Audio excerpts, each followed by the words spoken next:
Hi, welcome to cRIsp.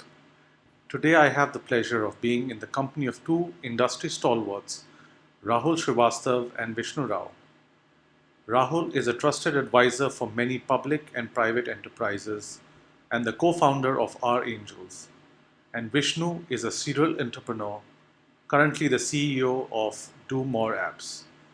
Our topic of the day is the global IT crisis, also known as Frenetic Friday, 19th July 2024.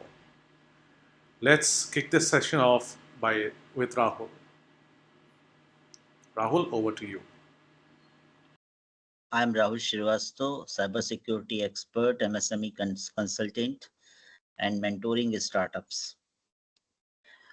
See, just in the last 2 3 days, what we have seen that has never been happened before. Most trustworthy platform, Microsoft, uh, has been gone down, and the part is says there is just because of CrowdStrike, Falcon platform, and some says just due to Azure. However, that there is one thing clear. This has happened due to gaps, vulnerabilities in cybersecurity. Probably there is, most trusted platform, Microsoft Azure. Find it out the gaps, even end-to-end encryption, either network gaps or network vulnerabilities, application vulnerabilities, server side vulnerabilities. But there were vulnerabilities, and even some says this is just update in Falcon cyber security platform. So this is and even in the statement from the cloud stack side, it has been happened just because of Falcon cybersecurity platform update, right? That has gone, that hasn't gone well. So whatever the reason is, but industry has seen the seen those things. This is never, because why everyone is paying to this platform, everyone is on the cloud, and 50% industry is working on the Microsoft platform worldwide, and it is most tested platform. But what has been happened? Aviation industry has gone down, banking has gone down, retail has been gone down, and everyone suffered at that the very moment. So this is what we, being a cybersecurity expert, we are saying that there is vulnerabilities. Even everyone has to implement cybersecurity at the biggest level. But the problem is that if you look at the data, there are multiple companies. There are multiple companies from the they are not concerned regarding that. There are very few companies who's taking cybersecurity seriously. Either look at that in every 39 seconds there is some ransom fraud and some data breach in every 39 seconds worldwide. This is a huge data, but still, just look at the MSME side. There are the companies. MSME has more than 32% contribution in India's economy. Even if you look at the worldwide, they are the MSMEs, and they don't have invested uh, in cybersecurity, even in the IT infrastructure. This is the gray area, and this is the concern.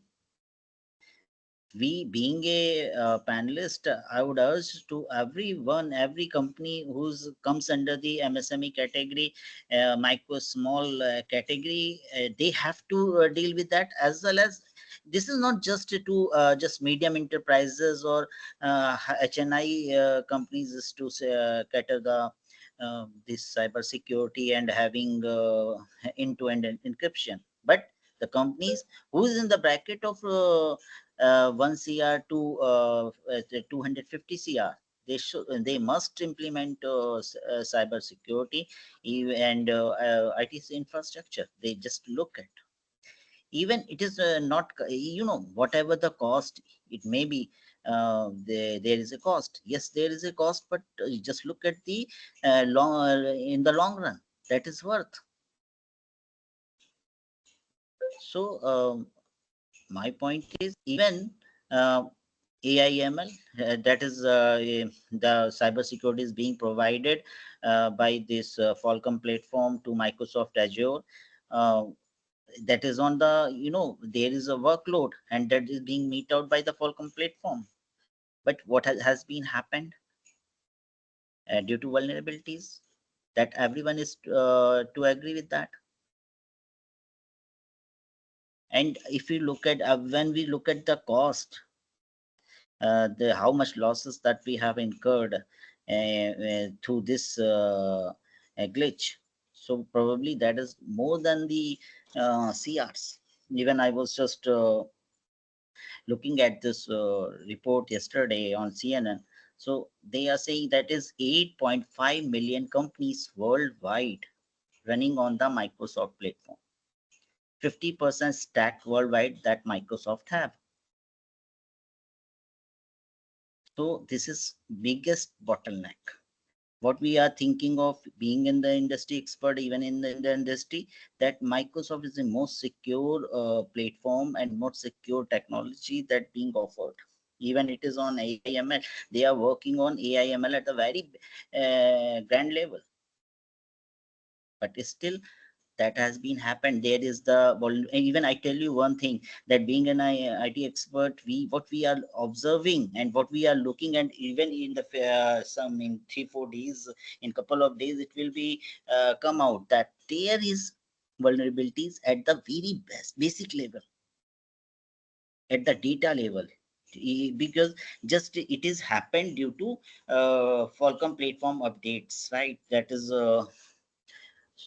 so this is the point that we have to understand at the basic level, and it is just happened due to bad server configuration, right? And bad server configuration, so it means testing is required at the very basic to stage wise level at the end. So probably I have other panelists in this event, so probably I will ask to give an insight here, and probably what they say and what opinion they make it here. So I give you the call to Alan or Vishnu, please. Thanks, Rahul. As always, that was an insightful perspective. Let's now turn to Vishnu for his take on this developing story. Thanks, Alan. Hi, I'm Vishnu. I am an ex Yahoo web engineer. After Yahoo, I tapped into the app economy and created a few iOS and Android apps that did well. One of those apps achieved rank 1 in over 50 countries for its category. For the past 6 months, though, I've been working on my stealth startup with a couple of friends, exploring sustainability for the planet by reducing carbon footprint for projects, AI assisted efficiencies, and tech for good. So first, let's break down this latest update in tech. As soon as I said update that, I realized that this isn't a tech update, is it? We're talking about a colossal disaster of unprecedented scale, aren't we? A scenario like this probably keeps hackers up all night dreaming about their forever moment in history books. I mean, can you imagine a bigger achievement for a hacker than leaving millions of computers bricked around the world in one single attack? Isn't this the doomsday scenario that CrowdStrike promised they would protect over 500 of their Fortune 1000 and other customers from? Look what happened. So imagine heading into work, turning on your work computer, and bam, blue screen of death. This wasn't an isolated incident that we normally experience with our work or home PC. Those get fixed with a call to customer care or IT department, right? This wasn't as simple. Yesterday, millions, if not more, computers were affected. Airports were shut down, hospitals couldn't treat patients, banks were inaccessible, stock exchanges were hit. It's funny that if you wanted to sell your CrowdStrike shares, you couldn't because the stock exchanges that were running the Windows and CrowdStrike combinations, they were also down. That's what happened. I'll elaborate on the technicalities, but first, let's talk about the why. In India, we had heard about Indigo's computers had crashed, right? And they had issued handwritten boarding passes that are now viral. Yeah, that's probably going to be the iconic photograph of this incident for me that will be etched in history books. So, why do large corporations, Fortune 500, Fortune 1000 companies need CrowdStrike to manage their cybersecurity risks? The main reason would be compliances and business continuity, or so it would appear. Large corporations have two options to handle cybersecurity. First, it is to employ a team of cybersecurity department internally or outsource it to someone like CrowdStrike. Here's the insider's point of view for you. Outsourcing it to CrowdStrike allows corporates to also outsource the responsibility that they owe to their customers and stakeholders. I think it makes business sense that if this were a hack, they would blame CrowdStrike and fall back on their terms and conditions to try to absolve themselves by citing a third party vendor issue. I'm sure we've all seen those banners on our Amazon accounts citing a third party related issue for the technical difficulties and delays in deliveries, right? Yes, that's what I'm talking about. Right, so the root cause of today's chaos. What happened technically? Who do we blame? Short answer, a bad software update from CrowdStrike. That's surprising, right? You're thinking, is that it? Yes, a human error rushed through without proper QA QC. That's it. End of podcast. So it was a reminder of the good old days of the dreaded Windows updates we've grown up dealing with in 2000s. I mean, I remember leaving Windows updates on in the night because they used to take time back then, right? And I would leave them running overnight, and then when I would wake up in the morning, bam, blue screen of death, and spend the next few hours fixing that. Fortunately for Microsoft and their trillion-dollar valuation, this wasn't an update from their end, like the media would want you to believe. The issue instead stems from CrowdStrike's Falcon sensors update. It uses AI and analytics to detect threats in real time and pushes updates. But it also integrates with the operating system at a deep level using kernel mode drivers. Yes, it has kernel level access. If you didn't get that, let me repeat that for you. This is a third party vendor that has remote access, which also has kernel level access. This integration means that if the software fails, the computer crashes, and that's exactly what happened.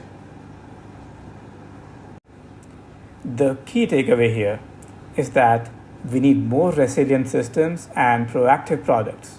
Automated compliances, mechanisms, and continuous monitoring of mission critical resources can help reduce fatal incidents due to human errors and ensure swift problem resolution. As our reliance on external providers grows, it's crucial to develop solutions that prioritize thoroughness over speed alone, evolving steadily to meet business needs and providing reliable, efficient, and user friendly tools. The ugly truth is that since this doesn't happen often today, it doesn't mean we are safe for the years and decades to come. With increasing competition in the tech space and the glamorization of the fail fast credo, which, by the way, the original proponents abandoned a long time ago, we are still within the blast radius of this ticking time bomb. Organizations, third party vendors simply cannot have this level of access. It's criminal. The good news is that such catastrophic incidents don't happen frequently. This was one of those rarest of the rarest scenarios that unfortunately played out. The evil hackers' dreams come true. However, the bad news is that hundreds of people had their weekends ruined, millions of dollars were lost within hours, and the incident fueled thousands of trolls and inaccurate interpretations, highlighting the misinformation and awareness gaps that continue to grow in our connected society. Today, our connected world needs access to proactive tools that can analyze data generated from vigilance in our approach to cybersecurity and system resilience. Let's talk about it more in our next section. Alan? Oh, I see.